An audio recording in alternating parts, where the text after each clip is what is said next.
Hello friends, ഇന്ന് ഞാൻ തൈര് സാദം ഉണ്ടാക്കുന്നത്. ഇതിലൊരു ഗ്ലാസ് അരി എടുത്തിട്ടുണ്ട്, നെയ്ച്ചോറിൻ്റെ അരി എടുത്തിട്ടുള്ളത്.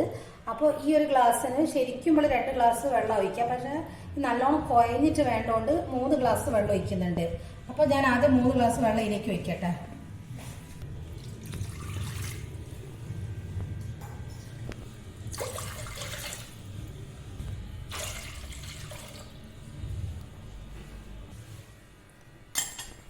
ഇതിലേക്ക് ഇടുന്നുണ്ട്.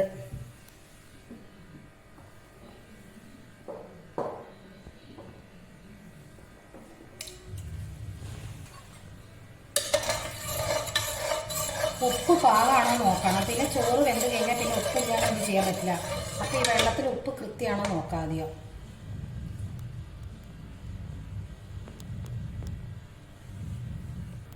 അരി വെള്ളത്തിൻ്റെ അകത്തേക്ക് ഇടുന്നുണ്ട്.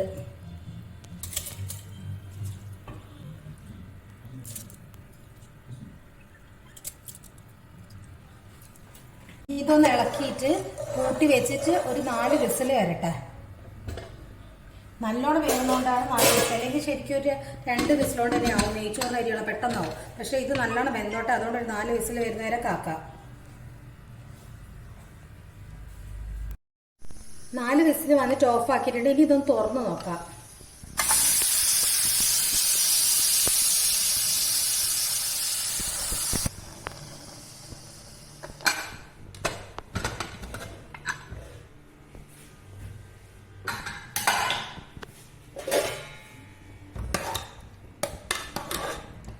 ഇത് നല്ലോണം ഉടയ്ക്കണം.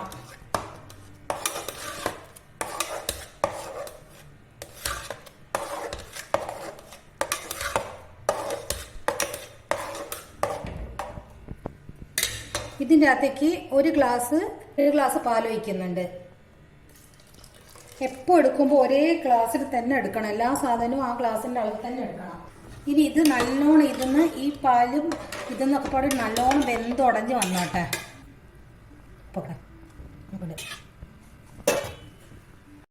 ഇത് നല്ലോണം ഉടയ്ക്കണം. നല്ലോണം കഴിയുന്നത്ര നല്ലോണം ഉടയ്ക്കുക. എന്നിട്ട് വറ്റിച്ചെടുക്കുക.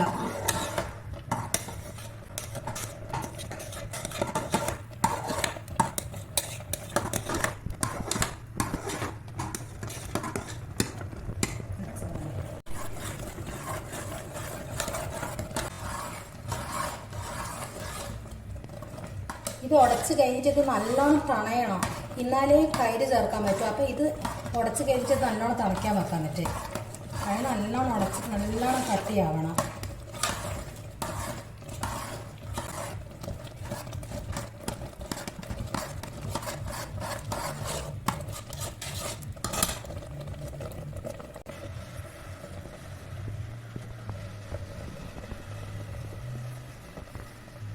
ഇത് കട്ടിയായിട്ടുണ്ട്.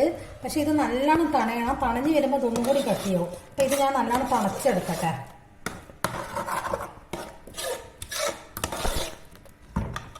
ഇത് നല്ലോണം തണഞ്ഞിട്ടുണ്ട്. നല്ലോണം തണയണം. അതുപോലെ തണഞ്ഞിട്ടുണ്ട്. അപ്പം ഇതിൻ്റെ അകത്തേക്ക് ഞാൻ ഒരു അര ഗ്ലാസ് തൈര് വയ്ക്കുന്നുണ്ട്. പക്ഷേ ഇത് സാധാ മിൽമ തൈരായതുകൊണ്ട് അര വയ്ക്കുന്നത്. ഇത് ഭയങ്കര പുളിയിരിക്കും. മിൽക്കി മിസ്റ്റ് തൈരൊക്കെ ആണെങ്കിൽ നിങ്ങൾക്ക് ഒരു ഗ്ലാസ് തന്നെ എടുക്കാം. അപ്പം ഞാൻ ഇതിലേക്ക് വയ്ക്കുന്നുണ്ട്.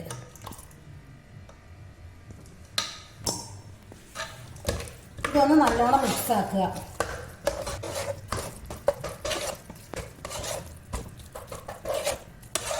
ഇത് നല്ലോണം ശ്രദ്ധിക്കണം. എന്താ വെച്ചാൽ നല്ലോണം ചൂട് പോയതിന് ശേഷം മാത്രമേ പിന്നെ ഈ തൈര് മിക്സ് ആക്കാൻ പറ്റൂ. അതിലേക്ക് പിത്ത പോലെ ഇപ്പോൾ ഒക്കെ പാടാം.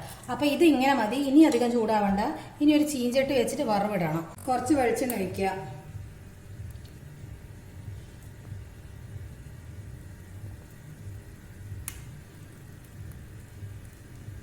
കുറച്ച് കടുക് ഇടുക.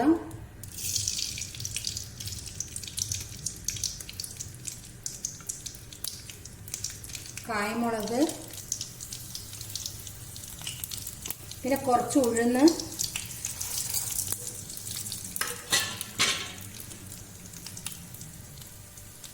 കുറച്ച് കടലപ്പരിപ്പ് വേണ്ട. പക്ഷെ അതില്ലാത്തതുകൊണ്ട് സാധാ പരിപ്പ് എടുത്തിട്ടുള്ള.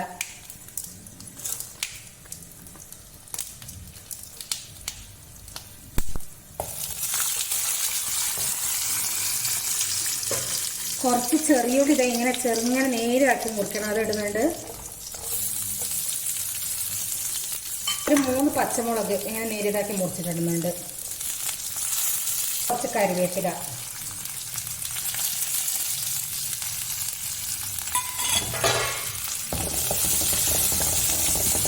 ഇതൊന്ന് നല്ലോണം ബ്രൗൺ കളറാവുമെന്ന് വേണ്ട, ഉള്ളി ഒന്ന് ചെറുങ്ങനെ ഒന്ന് അറിയാൻ മതി, നിറം അറിയാൻ മതി. എന്നിട്ട് വറുതിടാം.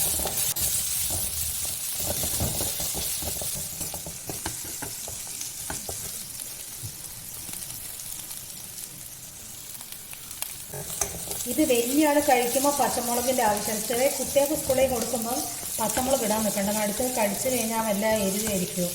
അപ്പോൾ ഇതൊക്കെ വെച്ചാൽ ഇങ്ങനെ പുളിപ്പൊക്കെ ആകുമ്പോൾ എരിവില്ലാഞ്ഞാൽ പറ്റൂലല്ലോ.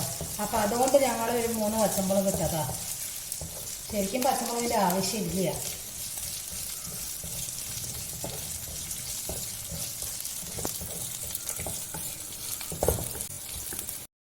ആയിട്ടുണ്ട്. ഇനി ഞാൻ ഈ വറവ് ഈ ചോറിലേക്ക് ഇടാൻ പോകുന്നതാ.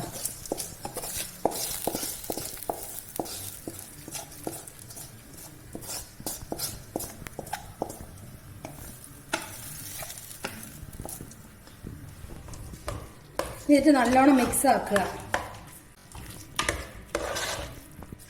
നല്ല ടേസ്റ്റാണ് കഴിക്കുകയും. ഒന്നും വേണമെങ്കിൽ ഒരു അച്ചാറും ഉണ്ടെങ്കിൽ അത് തൊട്ട് കൂട്ടിയാൽ സുഖമായിട്ട് കഴിക്കാൻ പറ്റും. അപ്പോൾ ഇതുപോലൊന്ന് എല്ലാവരും ഉണ്ടാക്കി നോക്കുക. ഇഷ്ടപ്പെട്ട് ലൈക്ക് ചെയ്യുക, സബ്സ്ക്രൈബ് ചെയ്യുക.